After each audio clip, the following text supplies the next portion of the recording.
I will show you in this video how to turn one rental into three with a very simple, very efficient financing strategy that a lot of very average investors are using right now. And as a loan officer that works with investors across the country, I'm seeing this at a very small scale and I'm seeing it at a very large scale. But the key difference is that these guys know about these programs that I'm going to share with you and they know the steps required. So I'm going to break it down simply and we're just going to dive right in. So I provide a lot of financing for investors. So I'm going to speak from the perspective of a lender and share with you guys on what they're doing. And as you know, the problem with scaling with real estate is that it's very time consuming. It's a financial drain because it requires large down payments typically. There's a lot of paperwork involved, right? So the strategies I'm going to show you guys solve all three of these problems: how to do it quickly, how to not drain what you have financially, and then also how to avoid a lot of the paperwork that's involved in the red tape. So a lot of investors have their tied up capital, as you know, and then their houses or their buildings don't appreciate as fast, right? So they're stuck where they have their money tied up into a deal and they don't have money to move to go buy the next one, right? So the only way really you're going to get ahead in today's market is once you buy the property, adding that sweat equity, forcing the appreciation, increasing rents, and taking equity out is the only viable option right now that I'm seeing for people in the investment space. Now, unless you get lucky and you find a deal that someone's selling because they need to sell it in a hurry and they don't really care, right? That's fine. But most average normal investors, they have to do this model or else it just won't make any sense. So case in point, have a good construction crew ready. So here's the hidden financing strategy I'm going to share with you right now. And then I'll give you a quick visual that gives you two scenarios, two examples of actual deals that I've done and like what people are doing today. So what I would recommend is on your current property that you have, if you have equity in it or even a rental property, get a no appraisal HELOC loan. These things are insanely fast. I'll share with you the details in just a second. You could use that, or you could use a DSCR HELOC or a cash out refinance as well. Either one of those work because you're just taking equity out. But if you don't want to pay off the first lien, your first mortgage, you could do a no appraisal HELOC or the DSCR HELOC, okay? You can take that money, it's a line of credit similar to a credit card, and you can use that for a down payment on the next property or the next building. Once you buy that, you can either rehab it, flip it to sell, right, and hold. You can either hold or flip. That's it. Right now, a lot of guys are just holding. I think, in my opinion, too, selling just doesn't make sense right now. I don't think it's as profitable to the average person. You have capital gains tax, labor costs have gone up, right? Construction's gotten a lot more expensive, and the prices that people are asking for just don't make sense anymore, okay? So the HELOC method is very simple. Let me explain it, okay?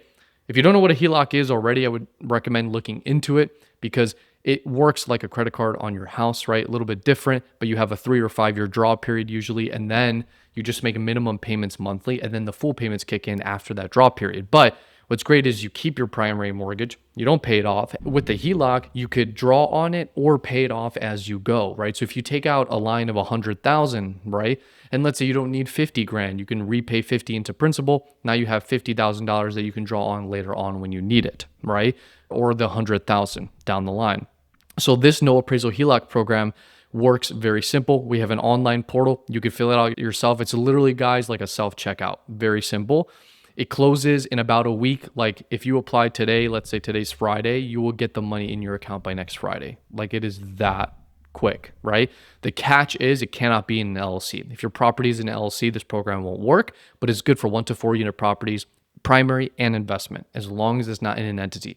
If it is in an entity, I have other programs for that, right? But case in point, it is very effective. So let me show you now, as promised, the two deals that I'm talking about right now. So I created two different scenarios that show you guys visually how to use this strategy. And these are real numbers, okay? So let's say you have a primary home with a 100K mortgage, a 350K value, and that gives you $250,000 in usable equity, right? You got your value minus your mortgage, that's your equity. I'm gonna keep this very simple. So if I lose you, hopefully just comment below. Hopefully I don't. You have an option to do a HELOC or a cash out refinance like we discussed. So you would take out a home equity line of credit for $150,000. By the way, everything's tax-free, right? All this, because it's debt, right? So all this cash out you're taking is tax-free. I would use that money to buy your first rental. So let's say you find a rental for $200,000. Down payment's 20%, closing costs are 10. You need 50K total plus 6 months of the mortgage payment in reserve, let's say. So you could buy your first rental, 50K down, and then 6 months of reserves. That could be in a 401k, that could be in any asset account, doesn't matter, right? you have that rental property and you still have some cash left over from the home equity line of credit. You could buy another rental property, which, by the way, we're using DSCR loans for these. A DSCR loan just requires no income, no W-2 verification, no debt verification. So whether you have 8 mortgages, whether you have 5 car payments, I don't care. As long as you have the credit score and the capability of putting 20% down, you can buy as many rental properties as you want, right? When I say credit score, I prefer at least a 700, 720 if you can. So you can buy your second rental here. Let's say it's 225,000, right? That's the total that you need. And let's say you want to buy a third rental, right? You can. You can do this simultaneously. You can do one after the other. It doesn't matter. And this is the key, guys, is the DSCR loan program is what you need to scale because they don't look at your debt. If you try a traditional loan, which I do all the time, traditional loans are going to look at everything. I got a guy right now. We got to look at his tax returns. I got to look at his 3 businesses. I have to look at income coming in, income coming out, expenses, tax. Like, it's a lot of paperwork because he wants to do a traditional loan, right? However, if you do a DSCR loan, it cuts out all of that and it just relies on the income from the property itself. So as long as, guys, with these 2 rentals or even these 3 rentals, as long as the rental income covers the mortgage, then you're fine. Notice the trend here. You can just keep going, right? Now, let's say you used up your whole 150K, right? You bought these 3 rentals, boom, like that's one property, your home, let's just say, turn into a HELOC, and then now you have 3 properties in your portfolio. So that's one option. That's one scenario. Let me give you guys another scenario. All right. I made a video about the infinite money framework. And so this is how you basically never run out of capital. So the first thing you do, same. We take out a HELOC for 150 or however much you need. All right. We buy our first rental. However, we're going to do something different. We're going to use a hard money loan, which I do all the time.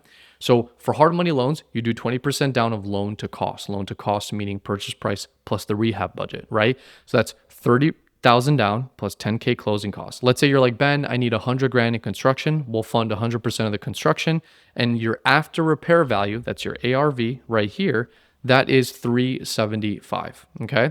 So the total amount that you need down is 50,000. Now, sometimes you need reserve, sometimes you don't, depends on the deal, but I just put it in here anyway. So let's say you use 50K to buy your first rental property for 150,000 and you want to increase the value to 375. So this is kind of like a fix and flip loan, but you're not going to flip it. You're going to hold on to it. All right. So let's say you finish rehab, you finish construction. All right. Let's look at the numbers now. Your current lien on is 220. Because after your down payment, your construction money and the money you got to purchase the property is 220. So let's say we cash out at a 75% loan to value. So your cap, the lender is going to say, okay, guys, your max mortgage is 281. That's the highest that we can go to. All right. So we take your current lien on it, which is 220, right? We subtract 281. Now the order's flipped, but you get the point. And then minus closing costs for the refinance. Okay. That's just escrow, title, taxes, insurance, things like that. Okay. You have 51,000 net available that you can cash out of this property. So remember, you don't have to take 150 home equity line, right? I just gave that as an example. Let's say you take out 50K just to buy this property, right? Use a hard money loan. Now you have 51,000 that you can take cash out again. Do you guys remember in the beginning of this video, I said the only way you're going to win is if you buy a property and you force the value to appreciate. In my opinion, that's how people are just getting ahead right now because you create an infinite money loop. So now you have 51,000 that you can take cash out. And guess what? We're going to use that money again, right? We're not going to go to the casino and put all in black. We're going to use it for the second rental, DSCR loan. Let's say you find a 225K property, 20% down, same situation.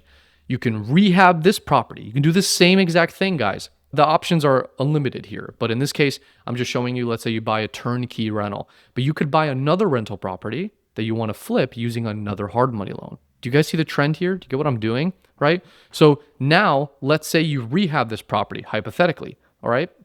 Or you still have some money left over. Now you can leverage the money from the HELOC, or you can use the cash out from this property and you can buy a third rental and then you could buy a fourth rental property, right? And I just copied and pasted the numbers here. You get the point.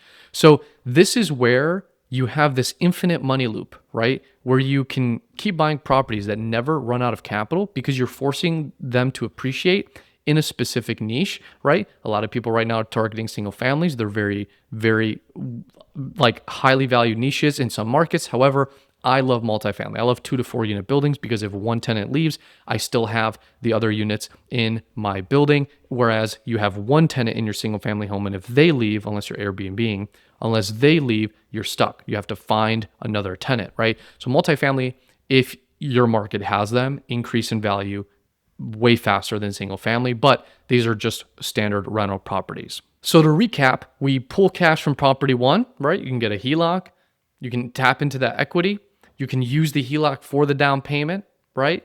New purchase or a new construction purchase, right? Leverage a hard money loan to get funding to buy and rehab, and you close the purchase loan. If you do a DSCR loan, it takes about 30-ish days. Hard money takes about 7 to 12 days to buy, right?